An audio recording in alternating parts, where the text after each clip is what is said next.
రాహుల్ రుద్రాని ప్లాన్ని తిప్పికొట్టి దిమ్మ తిరిగే షాక్ ఇచ్చిన కావ్య. ఆనందంలో రాజ్, స్వప్న, అపర్ణ, ధాన్యలక్ష్మి, సీతారామయ్య. ఇంతకు ఏం జరిగింది? అసలు రాహుల్ రుద్రాని ప్లాన్ని తిప్పికొట్టడం ఏంటి? అంటే వాళ్ళిద్దరూ ప్లాన్ చేశారన్న విషయం కావ్యకు ముందే తెలుసా? ఇదంతా చేసిందా? అసలేం జరిగిందనేది వీడియోలో చూసి తెలుసుకునేద్దాం. బ్రహ్మముడి అప్కమింగ్ ఎపిసోడ్స్లో ఏం జరగబోతుందో ముందుగా తెలుసుకోవాలి అనుకుంటే వీడియోని లైక్ చేయండి, ఛానల్ని సబ్స్క్రైబ్ చేసుకోండి, పక్కనే ఉన్న బెల్ సింబల్లో ఆల్ పై క్లిక్ చేయండి. ఎలా చేయడం వల్ల అందరికంటే ముందుగా చూడవచ్చు. మొత్తం మీద చూసుకున్నట్లయితే ఇంకా రాజ్, కావ్య ఇద్దరూ సంతోషంగా ఉండడం చూసి తట్టుకోలేని రుద్రాని అయితే ఏదో రకంగా వాళ్ళిద్దరి మధ్య గొడవ పెట్టి వాళ్ళిద్దరిని శాశ్వతంగా విడదీసేయాలి అన్న ఆలోచనకి వచ్చేస్తుంది. ఏం చేస్తావు మమ్మీ అని చెప్పాను, కానీ అప్పుడు నువ్వు వేరే వాళ్ళతో గోల్డ్ అగ్రిమెంట్ చేసావు కదా, అది చూపించి స్వప్నకి ఏదో రకంగా తెలిసేటట్టు చెయ్యి. స్వప్నే వెళ్ళి కావ్యకు చెప్తుంది అని చెప్పనేసరికి సరే మమ్మీ అని స్వప్న వస్తుందా లేదా అని చూసి అగ్రిమెంట్ పేపర్స్ తీసి ఫోన్ రాకపోయినా ఫోన్ మాట్లాడేటట్టుగా మాట్లాడి నాటకం ఆడేసరికి స్వప్న అది నిజమని నమ్మి వెళ్ళి కావ్యకు చెప్తుంది. కావ్యకు చెప్పేసరికి అవునా, ఇదంతా జరగకూడదక్క, అలాగే చేస్తే కంపెనీ చాలా లాస్ అవుతుంది, కంపెనీకి ఉన్న రెప్యుటేషన్ కూడా దెబ్బతింటుంది అని చెప్పి ఇంకా కావ్య అయితే అందరిలోనూ ఆ విషయాన్ని తీసుకొస్తుంది. ఇంకా అలా తీసుకొచ్చేసరికి చూడు రాజ్, ఇందులోనే ఆ ఆధారాలన్నీ ఉన్నాయి అని చెప్పాను, కానీ అది ఓపెన్ చేసి చూస్తాడు. ఇందులో ఏమీ లేదు కదా స్వప్న అని చెప్పనేసరికి అందులోనే ఉన్నాయి రాజ్, తను మాట్లాడడం నేను విన్నాను, డీల్ మొత్తం ఓకే కదా, ఇంతకుముందు రాజు, కళ్యాణ్ ఉన్నారు, ఇప్పుడు నేను ఎండి స్థానంలో నేనున్నాను, ఇప్పుడు మనకి అడ్డు అదుపు ఎవరూ లేరు, మనం ఈ డీల్ని చేసి లాభాలు పొందుదాము అని చెప్పి వాళ్ళిద్దరూ మాట్లాడుకోవడం, రాహుల్ ఫోన్ మాట్లాడడం నేను విన్నాను రాజ్, అదే విషయం కావ్యకి చెప్పాను అని చెప్పనేసరికి అవునండి అక్క చెప్పింది, అందులోనే ఉంటుంది చూడండి అని చెప్పనేసరికి లేదు కావ్య, అలాంటిదేమీ లేదు అని చెప్పాను, కానీ చూడు నాన్న, రాహుల్ పైకి వస్తున్నాడని, రాహుల్ ఎండీగా ఉంటున్నాడని కావ్య చూసి తట్టుకోలేకపోతుంది, అందుకనే రాహుల్ మీద నిందలు వేస్తుంది చూడు నాన్న అంటూ ఇంకా రుద్రాని మొదలు పెడుతుంది. కావ్య ఎందుకు నిందలు వేస్తుంది? కావ్య ఏదైనా సరే నమ్మితేనే కదా అది బయట పెడుతుంది అని చెప్పాను, కానీ లేదు వదిన, కావాలనే కావ్య నిందలు వేస్తుంది, ఎందుకంటే తన భర్తను తప్పించి రాహుల్ ఎండీగా వెళ్తున్నాడు కదా, ఎక్కడ రాహుల్ ఎండీ స్థానంలో ఉండిపోతాడని, కంపెనీ బాగా అభివృద్ధి చెందడంతో రాహుల్నే ఉంచేస్తారని, రాజ్ని ఆఫీస్కి పంపించరని, ఇంకా రాహులే ఆఫీస్ మొత్తం చూసుకుంటాడని కుళ్ళుబుద్ధితోనే ఏమో వదిన కావ్య కావాలని ఇదంతా చేసింది అని చెప్పనేసరికి ఏంటి రుద్రాణి గారు, నేను ఇదంతా ఆలోచించి చేశానా లేకపోతే రాహుల్ కుట్ర చేస్తున్నాడన్న విషయం బయట పెట్టానని చెప్పాను, కానీ ఏమో కావ్యాన్ని మనసులో ఏముందో ఏంటో. చూడు నాన్న, నా కొడుకు తన టాలెంట్ని ప్రూవ్ చేసుకోవడానికి ఎవరు అవకాశం ఇవ్వకపోయినా నువ్వు అవకాశం ఇచ్చావు కదా, ఇచ్చినా తను తాను నిలబెట్టుకుంటుంటే చూడు ఎలా మాట్లాడుతున్నారో వీళ్ళంతాను, వీళ్ళ మాటలు నమ్మొద్దు నాన్న అని చెప్పనేసరికి ఏంటి రాస్, ఇలా నీ భార్య నా కొడుకు మీద నిందలు వేస్తుందేంటి? ఇదేనా నీ భార్యకు నువ్వు చెప్పే భయభక్తులు? కావ్య ఎలా మాట్లాడుతుంటే మేమంతా కూడా పడుతూ ఉండాలా? తప్పు చేస్తే పడతాము, తప్పు చేయకపోయినా పడాలి ఇంట్లోని, ఆడపడుచుగా ఉంటున్నానన్న మాటే కానీ ఎప్పటికప్పుడు ఈ అక్కా చెల్లెళ్ళిద్దరూ నన్ను ఎప్పటికప్పుడు మాటలు అంటూనే ఉన్నారు, నేను ఏమీ చెయ్యకపోయినాను అని చెప్పనేసరికి ఏంటి కావ్య ఎలా జరిగింది అని చెప్పి స్వప్న అనేసరికి అదే నాకు అర్థం కావట్లేదక్క అని టెన్షన్ పడుతూ ఉంటారు. మీరు ఇలాగే టెన్షన్ పడాలి. ఏంటి రాజ్, ఏం మాట్లాడవేంటి, కావ్యను మందలించవేంటి అని చెప్పాను, కానీ ఏంటి కళావతి, ఏంటిదంతా? నువ్వు కావాలనే రాహుల్ మీద ఇలా ఎలిగేషన్స్ చేస్తున్నావా? అంటే నన్ను ఎండీగా ఉండాలి అని నువ్వు రాహుల్ని తప్పు పడుతున్నావా? రాహుల్ తన టాలెంట్తో కంపెనీని చూసుకుంటాను అని చెప్పాడు కదా, తాతయ్య నిర్ణయాన్ని కూడా నువ్వు ధిక్కరిస్తున్నావేంటి? అసలు నువ్వు ఏమనుకుంటున్నావు? నీకు ఆస్తి మీద ఆశ పెరుగుతుందా ఏంటి అని చెప్పి ఇంకా రాజు కావ్యని నానా మాటలు అంటూ ఉంటాడు. కావ్య ఏం మాట్లాడాలో అర్థం కాదు. ఏంటి రాజ్, రుద్రాని ఏదో చెప్పిందని మాట్లాడుతున్నావేంటాను, కానీ లేదు మమ్మీ, నువ్వు కావ్యని వెనకేసుకొస్తున్నావని కాదు, కావ్య తప్పు చేసింది ఇక్కడ, కావ్య తప్పు చేసినప్పుడు ఖచ్చితంగా మందలించాలి కదా. ఏంటిది, ఎప్పుడు ఎలాంటి పని చేయి కావ్య, రాహుల్ ఏదో చేసుకుంటున్నాడు, తను టాలెంట్తో పైకి ఎదగాలనుకుంటున్నాడు. ఆ మాత్రం దానికే నువ్వు ఇలా చేయడం చాలా పెద్ద పొరపాటు, చాలా తప్పు చేసావు కావ్య. రాహుల్ మీద ఈ నింద వేసి చాలా పెద్ద తప్పు చేశావు అంటూ ఇంకా రాజు కావ్యని చాలా సీరియస్గానే తిడుతూ ఉంటాడు.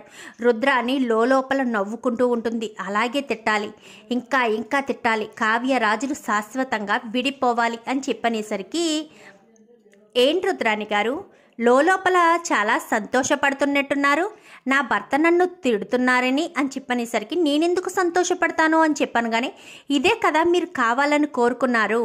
మీరు, మీ కొడుకు, నా భర్త, నేను ఇద్దరం గొడవపడి నా భర్త నుంచి నేను వేరైపోయి నా భర్త నేను కలిసి ఉండకుండా దూరంగా ఉండాలని కదా మీరు కోరుకున్నారు. మేమిద్దరం సంతోషంగా ఉండడం చూడలేకే కదా మీరు ఇదంతా ప్లాన్ చేశారు అని చెప్పాను. కానీ ప్లాన్ ఏంటి కావ్య అంటూ ఇంకా అపర్ణ మాట్లాడేసరికి, నేను చెప్తాను ఆంటీ, ఒక్కసారి ఈ వీడియో చూడండి మీకే అర్థమవుతుంది అంటూ ఇంకా వీడియోని చూపించేసరికి, ఆ వీడియోలో ఏముంటుందంటే రుద్రాని రాహుల్ ఇద్దరూ కూడా కావ్యరాజులు ఇద్దరూ సంతోషంగా ఉండడం చూసి తట్టుకోలేక గదిలోకి వెళ్ళిపోవడం.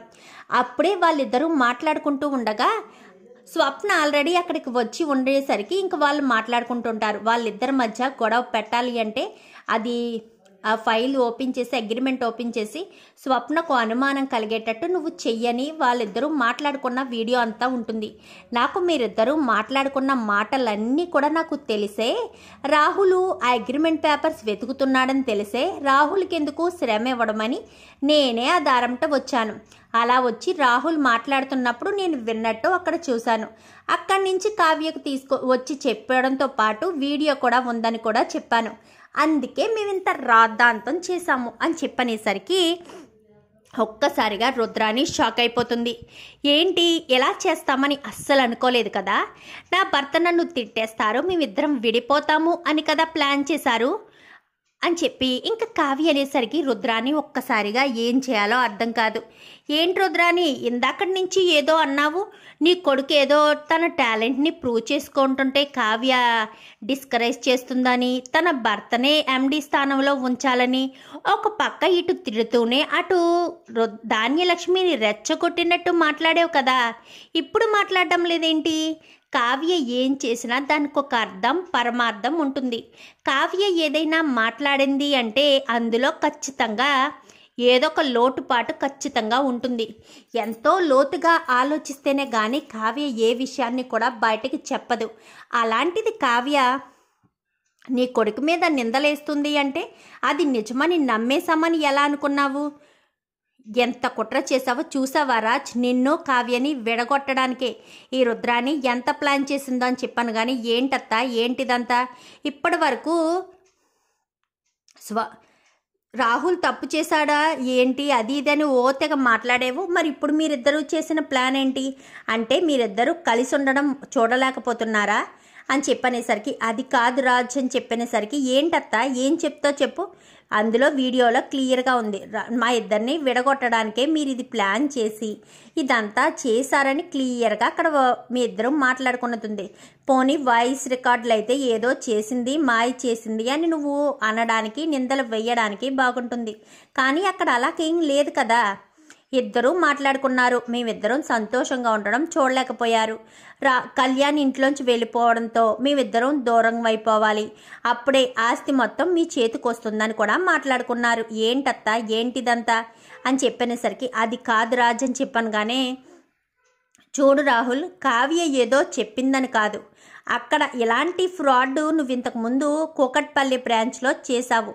అలా చేయడం వల్లే అక్కడ 35 లక్షలు నష్టపరిహారం వచ్చింది. కానీ పోనీలే కదా అని క్షమించి మరీ ఇంట్లో ఉండనిచ్చినందుకు మళ్ళీ నువ్వు ఇలాంటిది ఏదైనా చేసావనుకో అని చెప్పాను. కానీ నేనెందుకు చేస్తాను రాజ్ అని చెప్పనేసరికి, చేయకపోతే నీ దగ్గర ఇంకా ఎందుకు ఈ అగ్రిమెంట్ పేపర్స్ నీ దగ్గర పెట్టుకున్నావు? నీ దగ్గర ఉండవలసిన అవసరం లేదు కదా. అగ్రిమెంట్ పేపర్స్ని ఎప్పుడో నువ్వు తీసేస్తావు, కానీ నువ్వు తీయలేదు, దగ్గర పెట్టుకున్నావు అంటే నీకు ఆలోచన ఉందనే కదా. అని చెప్పనేసరికి, అది కాదు రాజ్, అసలు మీ ఇద్దరిని విడగొట్టాలని రుద్రాని ఎందుకు అనుకుంది? ధాన్యలక్ష్మికి అర్థమయ్యేటట్టు చెయ్యాలి కదా. చూడు ధాన్యలక్ష్మి, ఇప్పుడు వాళ్ళిద్దరినీ విడగొట్టాలని ఎందుకు అనుకుందో తెలుసా రుద్రాని? ఎందుకంటే వాళ్ళిద్దరూ సంతోషంగా ఉంటే ఏదో రకంగా కళ్యాణ్ ఇంటికి తీసుకొచ్చేస్తే ఏ గొడవ ఉండదని రుద్రాని ప్లాన్ చేసింది. ఇప్పుడు అందుకే వాళ్ళిద్దరిని విడగొట్టేసింది అనుకో, కళ్యాణ్ ఎప్పటికీ ఇంటికి రాడు. కళ్యాణ్ ఇంటికి రాకపోతే ఎప్పుడు కంపెనీ బాధ్యతలు చూసుకునేది రాహులే. దొరికిన కాడికి దొరికినంత దోచుకెళ్ళిపోతే అప్పుడు బాగా సంతోషంగా ఉంటుంది కదా. నీ కొడుకు రావాల్సిన వాటా ఏదో నా కొడుకే అనుభవించేస్తున్నట్టు తెగ బాధపడిపోయి ఆస్తి పంపకాలు అంతవరకు వెళ్ళావు. ఇప్పుడు నా కొడుకు కాదు, నీ కొడుకు కాదు, ఎవ్వరికీ లేకుండా మధ్యలో రాహుల్ గాడు వచ్చి మింగేస్తాడు మొత్తం. అప్పుడు బాగా ఉంటుంది ఆ ఆస్తి. ఏదైనా మాట్లాడే ముందు 1-2 సార్లు ఆలోచించి మాట్లాడాలి. ఎవరు ఏం చెప్పినా సొప్పనాథ్ వాళ్ళు ఎన్ని మాటలు అన్నా కానీ నువ్వు మన ఇంట్లో గురించి, ఇంటి బాధ్యతల గురించి ఆలోచించకుండా, ఇంట్లో వాళ్ళు ఎలాంటి వారు అన్నది దాని గురించి ఆలోచించకుండా, రుద్రాని బుద్ధి గురించి తెలుసుకోకుండా నువ్వు మాట్లాడడం చాలా పెద్ద పొరపాటు. నువ్వు అలా మాట్లాడడం వల్లే కదా మామయ్య గారు నిర్ణయం తీసుకున్నారు. ఇప్పుడు రాహుల్ రుద్రాని ఇద్దరు కావాలని ప్లాన్ చేసి రాజ్ కావ్యని విడగొట్టాలనుకుంటున్నారు. అది రుద్రాని కుట్రలో. అర్థమవుతుందా? అర్థం కాకపోతే అర్థమయ్యేటట్టు చెప్తాను. ఇది చూడు రుద్రాని, చాలా తెలివిగా ప్లాన్ చేసావు కానీ నా కొడుకుని కోడల్ని విడదీయడం నీ వల్ల కాదు. అలాగే కళ్యాణ్ని ఖచ్చితంగా ఇంటికి తీసుకొస్తాడు రాజు. ఇంటికి తీసుకొస్తాడు. నీ కొడుకుని ఎండి పదవి నుంచి తప్పించడం కూడా జరుగుతుంది. అది జరగదని నువ్వు అనుకుంటున్నావేమో, ఖచ్చితంగా జరుగుతుంది. నువ్వు ఎన్ని కుట్రలు కుతంత్రాలు చేసినా కానీ అది జరిగేదే.